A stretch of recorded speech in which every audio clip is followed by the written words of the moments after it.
Howdy, howdy ho. Look, I'm not a Harry Potter fan, so going into this means the only reference I have is how everyone was a pedophile when Emma Watson first showed up in the movies as Hermione Granger.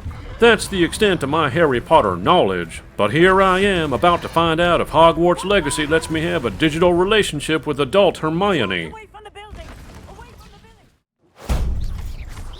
In all my in-depth searching for Hermione, all I ended up finding out was that the combat system starts out simple, then you learn combos, and then it quickly escalates. And when I say quickly escalates, I mean that in the best way possible. It becomes rightfully intense. The skill ceiling is a bit low and it can occasionally cause confusion, but you get there pretty quick.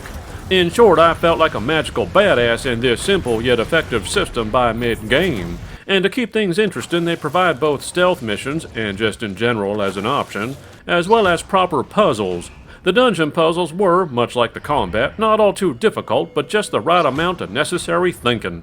The exploration itself, which is a mix of linear dungeons and open world, is where you might have some mixed feelings. For one, the platforming elements aren't always solid and can look and feel rather wonky. The other is that once you've unlocked the broom, and neat but quite frankly useless other mounts, exploration is mostly then the linear dungeons and Hogwarts Castle. But that last part is actually a positive. Hogwarts Castle is probably the most fully realized digital castle I've ever explored, and it's a surprisingly glorious maze.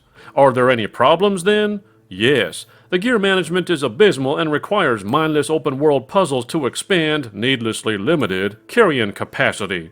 In summary, the highlight is the most magical combat ever made, followed by the most fully realized castle you'll ever explore. And all your exploring comes to a head in about 30 hours if you're like me and do a healthy helping of smelling roses along the way. Do note the in-game time tracking is inaccurate and seems to stop in menus or when paused. From there though, the game has not only an in-game mission for you, but plenty of things to do. And let me tell you, some of the side quests are totally worth doing. There's definitely no shortage of content here, rest assured. Take your time and there's something to do, plain and simple. For starters, use Fidelity Mode. Performance Mode's visual hit is just too hard, and don't bother with Fidelity Ray Tracing Mode. While it can provide proper reflections, it's too compromised and still has its draw distance issues. This is because this game is another last-gen game dialed up to 11. Its use of UE4 is likely part of why its ray tracing mode is subpar. UE4 was not initially designed with ray tracing in mind compared to the likes of UE5 or even proprietary engines. Ratchet & Clank Rift Apart has vastly superior ray tracing that runs in 40 FPS. This doesn't mean the game is ugly, mind you. It's still a good-looking game that digitally realizes the world of magic in a way no other game has. Despite some occasional visual bugs and hiccups in the castle all caused by occlusion-based rendering, it simply lacks the overall lighting techniques found in games designed for current gen. All the evidence you need is the leftover crawl/squeeze loading sequences. On the flip side, the game does feature properly budgeted facial animation for cinematics, and even general dialogue animation scripting is relatively decent. This goes a long way with how much dialogue the game has. Albeit it takes a page from PlayStation's playbook and your character self-narrates a little too much.